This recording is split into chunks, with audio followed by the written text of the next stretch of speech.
Welcome to Ask the Alzheimer's Expert, where each Thursday at noon on Facebook Live, we talk about common questions and issues that families living with Alzheimer's disease have. Today's topic is caregiver stress, and I have Mal Allard, a licensed nurse and dementia consultant with Their Real World, with us to talk about this very important issue. We ask you to put any questions you have in the comments or always call our 24/7 helpline at 800-272-3900, and we'll post that number in the comments. Welcome, Mal. Thank you, Nicole. It's great to have you here to talk about this really important topic of caregiver stress, which is such a frequent reason that people call our 24/7 helpline. Sometimes because they know they're in stress, or other times, to be honest with you, we can see that they're experiencing high levels of stress.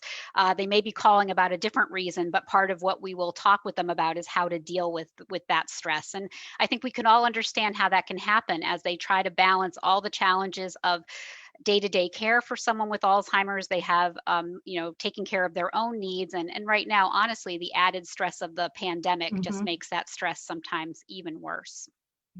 So can you tell us a little bit about what some of those symptoms are of caregiver stress? Because as we just talked about, a lot of people don't even know they're experiencing it. You know, there's so many different symptoms, and I think as a caregiver, sometimes you try to fend them off as long as you can and even ignore them sometimes. But many people become physically and emotionally exhausted. And caregivers, I think, do actually know when they hit that wall. And many times they hit more than one wall before they even think to take care of themselves in any way. There can be anger and frustration. And I think with anger and frustration at yourself or with the person, your person that you're caring for, then you feel guilt on top of it. Sometimes you notice decreased socialization. You're self-isolating, just not getting out and not caring if you get out anymore. Perhaps a little sad and depressed as well. And sleeplessness.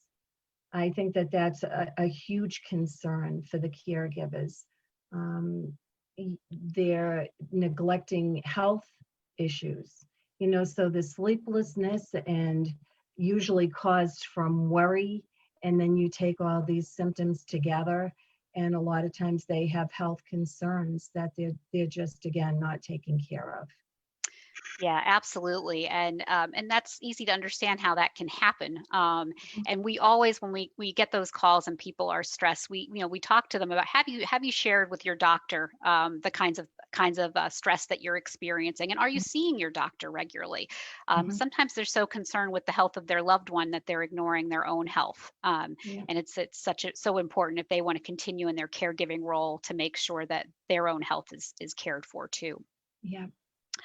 I was thinking about a call I had the other day to the helpline in terms of stress. It was a caregiver who was just feeling so overwhelmed. She was trying to get her and her husband ready for a doctor's appointment that she had to get to at 9 a.m.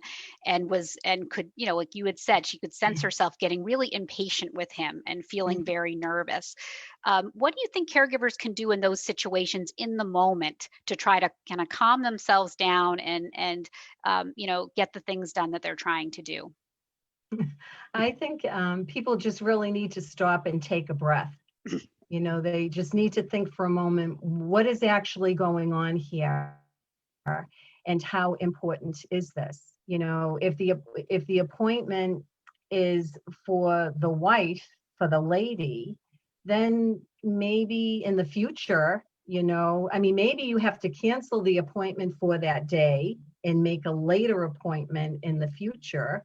Or if this appointment is for the lady, perhaps she can call a family member or call a home care company to set up in advance. So someone could stay home with the husband or travel with them so that someone can be with the husband. I also think during the pandemic that there's telehealth and telemed sort of things that you can do right over the phone or right on your computer. How necessary is it that you go outside of your home to attend these appointments? And how important is that appointment? Is it the third follow-up for the rash on the arm that's been gone for 2 months? So there's a lot of things like that. I think the caregiver just needs to take a breath and say it's a doctor's appointment and we can figure this out even if we have to cancel it. Also remembering that nurses can come into the home, visiting nurses, and get some of the information that the doctor needs that way. And there's also lab companies that come into the home if your person needs to have lab work. So I think take a breath and put it in perspective. Those are some great points, Mal. And I think that this, working with caregivers to be flexible and to kind of adjust their expectations too. And to sometimes, I think, as you said, sometimes the most important thing when something is stressed is figuring out, can we just let this go for now and do something else? How important is it Exactly. really? Yes. And just try something new, because Yep. sometimes that's really what's needed in the moment for Mm-hmm. that time. Mm-hmm. It's also really important. So I think caregivers need some strategies to kind of deal with those in the moment stressful situations and adjust their life a bit to hopefully move some of those triggers for stress for them and for their loved one. But it's also important for them to have a self-care plan. And I Mm-hmm. think that's a word we use a lot in the business. Can Mm-hmm. you explain a little bit about like what's a self-care plan and what kinds of things can caregivers do to take care of themselves?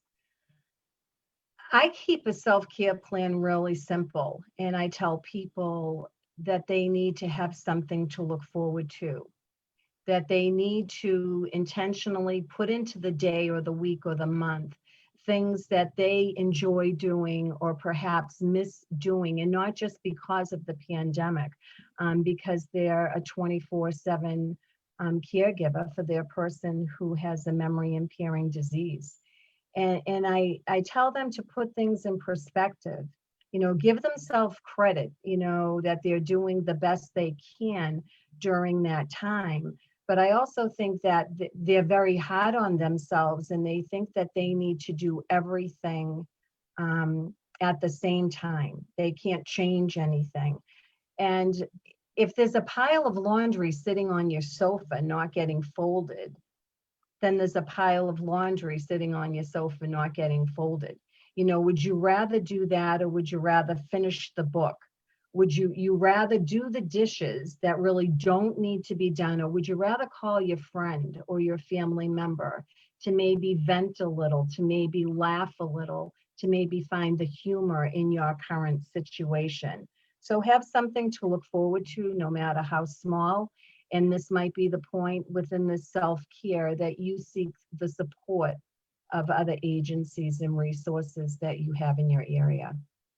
Yeah, that's a great point, Mal. I think that's a question to ask caregivers. What is it that you enjoy doing? And I often say to people too, like, what do you do that gives you back some energy? What Yes. re-energizes you? And Mm-hmm. sometimes there are people that will say, I feel so much better if I did sort that closet out. Like that might be the way they relax. Yes, Other people, it might be forgetting about the closet and reading the book. So I think, exactly. you need to really think, for yourself, what is it that gives you back energy, gives you joy and is something to look forward to. Yeah. Um, so many caregivers are providing 24/7 care for their loved one, and Mm-hmm. that's especially so right now during the pandemic, where they might not have the social support they used to have, or sometimes have differences in the services that they can have. Is there a way or two you've found that a caregiver can kind of build a little break into the day, even if they can't actually leave their loved one alone? I think that caregivers need to know that they are essential and they are important. And I think they need to learn how to build themselves into their own day, to do something that, again, like you said, something that they enjoy doing, even if it's cleaning the closet. They need to know that it's okay that they're taking care of themselves. You can have your loved one watching the TV program or building the puzzle or raking the leaves, and when they're doing that, that is a great opportunity for you to do something that you feel you need to get done, or something that would make you feel good and re-energized. Absolutely. I think encouraging caregivers to take advantage of those breaks when they might present themselves. When your And loved one's busy guilt-free, with something, absolutely guilt-free. I've told a lot of guilt-free. I've told a lot of caregivers during this time too, some of them Yeah. telling me they feel badly that their loved one is sleeping later than they used to. And I said, well, Mhm. is that good for you? Have you been able to get some time to yourself during that time? And if they say Mhm. yes, then I urge them, take advantage of that later Yes, sleep time. It's okay. It's going to absolutely. make you a better caregiver when the person wakes up, Mhm. and have a better day. So urging them to do that, and again, not feel guilty about it. Yep, You know. yep. So Mel, you've mentioned this a little bit, but I'd love to just highlight, what are some of the options for people that are available to in the community to give them some support. I think what I highly recommend um, are support groups, but in today's world with the pandemic, virtual support groups. You can join on your computer, you can join on your phone. There's a lot of them out there, and you have the opportunity during this pandemic to shop around a little bit or to attend more than once a week. Again, the same thing if your loved one is napping during that time, is that a good time for you to join into a support group? And again, shop around a little bit and don't give up. If you don't like one, please do try another virtual support group. Call your COA, your senior center. A lot of times it's a matter of calling one number. The number one number for me for many years is the Alzheimer's Association, and I know you'll give your number. Call your senior center. There are elder services in your area, Minuteman Senior Services, and other various organizations that are waiting for your call, because what we do is address your needs and try to help you be successful with your loved one. And consider respite care, whether the respite for you is 1 hour, 2 times a week. For you to get a couple of errands done and someone be with your loved one, um, in-home care, or is it time for adult daycare that may be between 1 and 5 times a week? And they're doing it safely. There's adult daycares that are still open. To my delight, I wasn't sure if they were or not, and recently found out. And if you need a little bit more time, perhaps an assisted living for a respite stay. And maybe their loved one is getting a little tired of them sometimes too, and you're getting very weary and frustrated sometimes being the caregiver. So I love that point, Mal. That the respite is not just for the caregiver. A lot of times it's for your loved one too. It's not yeah, natural for anyone to spend this amount of time with the same people, and it is a break for both of you, and it benefits both. And yeah, yeah, and that's yet another reason to do it and to not feel bad about it. absolutely, Yep. Nicole, absolutely. So true. So we really appreciate you being on our program today, Mal. It's always great to talk to you, but great to talk to you today. We urge people to call our 24/7 helpline anytime, day or night at 800-272-3900 to get this kind of practical advice that you're hearing today. This is the kind of advice you'll get when you call. Mhm. And we can definitely also point you to local resources that Mal just highlighted, support groups as well as respite, and where you can find those in your community.